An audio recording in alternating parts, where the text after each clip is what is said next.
Kelihatannya cuma pintu biasa, tinggal ditarik, dilipat, selesai. Tapi pernah kepikiran nggak kenapa rolling door bisa dilipat rapi kayak itu? Padahal di balik gerakan lipatannya, ada konsep fisika yang bekerja diam-diam, seperti gaya gesek, bahkan hukum Newton. Semua ikut main di sini. Dari yang cuma kelihatan sederhana, ternyata menyimpan pelajaran besar. Yuk kita bongkar bareng gimana cara kerja rolling door dari sudut pandang fisika. Gambar pertama menunjukkan seseorang yang memberikan gaya ke arah rolling door yang masih tertutup dan diam. Ini menggambarkan hukum Newton 1, yaitu hukum inersia. Inersia adalah kecenderungan suatu benda untuk mempertahankan keadaannya, baik itu diam maupun bergerak lurus beraturan, selama tidak ada gaya luar yang bekerja padanya. Aplikasinya pada rolling door yang diam tidak akan terbuka dengan sendirinya. Butuh gaya dari luar, misalnya dorongan tangan, agar pintu mulai bergerak. Ini menjelaskan mengapa kamu harus mendorong atau menarik rolling door terlebih dahulu untuk membuatnya berpindah posisi. Semakin berat massa pintu, semakin besar inersianya, sehingga lebih sulit untuk memulai gerak. Gambar kedua menunjukkan seseorang yang mulai mendorong rolling door hingga bergerak lebih cepat. Ini menggambarkan hukum Newton 2, yaitu hubungan antara gaya, massa, dan percepatan. Menyatakan bahwa percepatan suatu benda berbanding lurus dengan gaya yang diberikan dan berbanding terbalik dengan massa benda. Aplikasinya pada rolling door, jika rolling door memiliki massa yang besar, maka kamu perlu memberikan gaya yang lebih besar untuk menghasilkan percepatan yang sama. Misalnya, mendorong dengan gaya ringan tidak cukup untuk menggerakkan pintu yang berat. Sebaliknya, jika kamu ingin rolling door bergerak lebih cepat atau percepatan tinggi, maka kamu harus mendorong lebih kuat.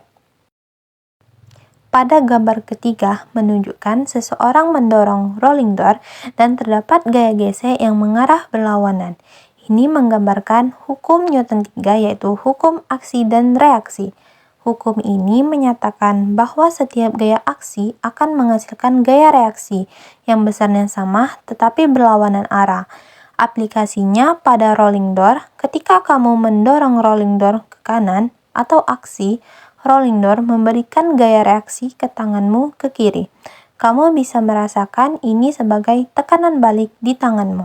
Selain itu, ketika rolling door bergerak di atas rel atau lantai, timbul gaya gesekan antara roda atau engsel dengan permukaan, yang juga merupakan bentuk reaksi terhadap gaya gerak yang kamu berikan. Pada gambar keempat, menunjukkan seseorang mendorong rolling door sejauh jarak tertentu dan ditunjukkan arah gesekan serta torsi. Gambar ini menunjukkan 3 konsep penting sekaligus. Yang pertama ada gesekan. Gesekan terjadi antara roda rolling door dan rel atau antar sambungan lipatan. Gesekan ini menghambat gerakan dan harus diatasi agar rolling door bisa bergerak lancar. Jika tidak dilumasi atau rel kotor, gaya yang dibutuhkan akan lebih besar. Yang kedua, ada usaha. Dalam fisika dihitung dengan rumus V sama dengan F kali S, yaitu gaya dikalikan dengan jarak perpindahan. Artinya, membuka rolling door sejauh beberapa meter membutuhkan usaha. Semakin besar gaya atau semakin jauh jarak yang ditempuh, semakin besar usaha yang dilakukan.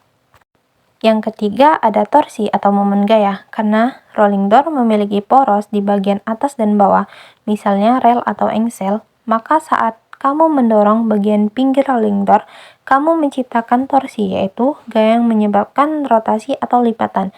Torsi sama dengan gaya kali lengan momen atau jarak dari poros.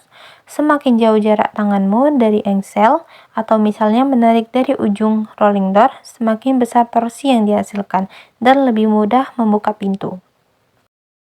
Dari keempat gambar yang ditampilkan, kita bisa memahami bahwa Rolling door merupakan contoh nyata penerapan konsep-konsep dasar dalam fisika. Dari keadaan diam yang menggambarkan inersia, gerak yang dipengaruhi oleh gaya dan massa atau hukum Newton 2, adanya gaya aksi dan reaksi atau hukum Newton 3, hingga peran gesekan, usaha, dan torsi dalam membuka dan menutup rolling door, sehingga semuanya menunjukkan bahwa fisika hadir dalam aktivitas sehari-hari. Memahami prinsip-prinsip ini tidak hanya membantu menjelaskan cara kerja rolling door, tetapi juga membuka wawasan bahwa ilmu fisika sangat relevan dan aplikatif dalam kehidupan nyata.